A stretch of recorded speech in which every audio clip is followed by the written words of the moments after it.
في الوسطى مبارك بوصوفا ما كاينش ولا تسلل. هذه محاوله فائده المنتخب الوطني المغربي. مبارك بوصوفا وعبد الرزاق حمد الله يسجل الهدف لفائده المنتخب الوطني المغربي. اذا الهدف الاول لفائده المنتخب الوطني المغربي. مبارك بوصوفا ما كانش هناك تسلل. انطلاقات ديال مبارك بوصوفا ما زاد ما نقص. وضع الكره امام عبد الرزاق حمد الله الذي يسجل الهدف الاول. مرة أخرى نتابع مبارك بوصوفا يمرر اتجاه عبد الرزاق حمد الله. ما كاينش هناك تسلل بتاتا. حمد الله كان وحيدا طليقا ما كانش كذلك في وضعية تسلل.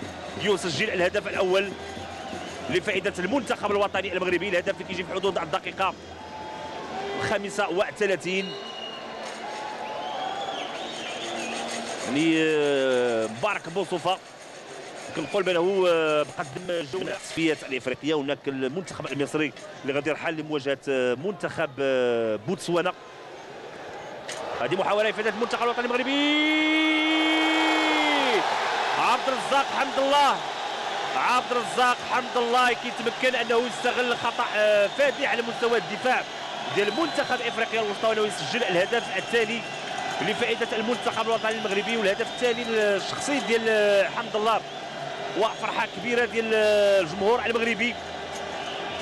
اذا حمد الله تمكن من استثمار هذه المحاوله وهذا الخطا. مره اخرى غادي نتابعوا كالتمريره ديال المهدي بن عطيه.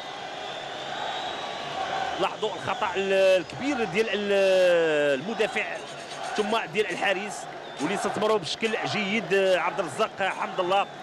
لاحظوا هذوما الهدافين. لاحظوا كيفاش مشى على الكره كيوضعها في الشباك. مباريات قويه غنذكرها ولكن قبل ما نتابعوا لهذه المحاوله. دي محاوله عمر القادوري وتدخل كالفين تورنباي. كانت محاوله لفائده المنتخب الوطني المغربي. تسديد ديال عمر القادوري وتدخل ديال المدافع الايمن كالفين تورنباي اللي كيخرج الكره للشرط. كيتنفذ الشرط عند مبارك بوصوفا في الجهه اليمنى. ما كاينش هناك تسلل. هذه محاوله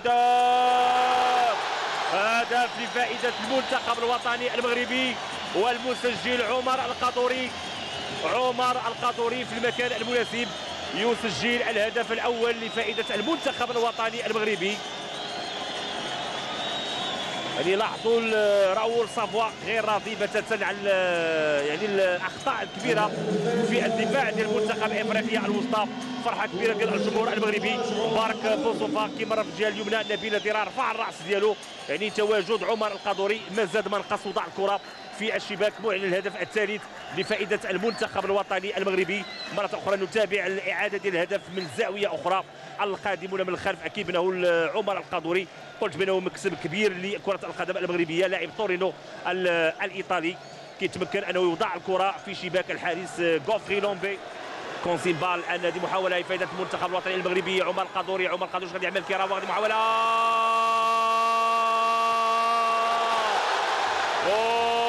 هدف رابع بطريقه جميله لفائده المنتخب الوطني المغربي والمسجل عبد الرزاق حمد الله.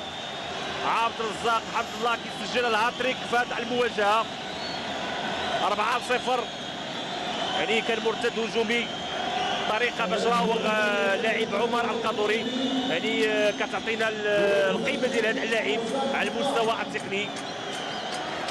ثم التمويه كذلك ديال مبارك بوصوفا وعبد الرزاق حمد الله في المكان المناسب يسجل الهدف. لاحظوا التدخل الجميل ديال عادل كروشي. مبارك بوصوفا عطى الكره لعمر القادوري. لاحظوا عمر القادوري هز راسو شاف شنو كاين. يعني مراوغه جميله. يمرر التمويه ديال نور الدين امرابط وعبد الرزاق حمد الله في المكان المناسب يسجل الهدف الرابع لفائده المنتخب الوطني المغربي. يعني الهدف الشخصي الثالث لحمد الله. تالي 4-0 لفائده المنتخب الوطني المغربي.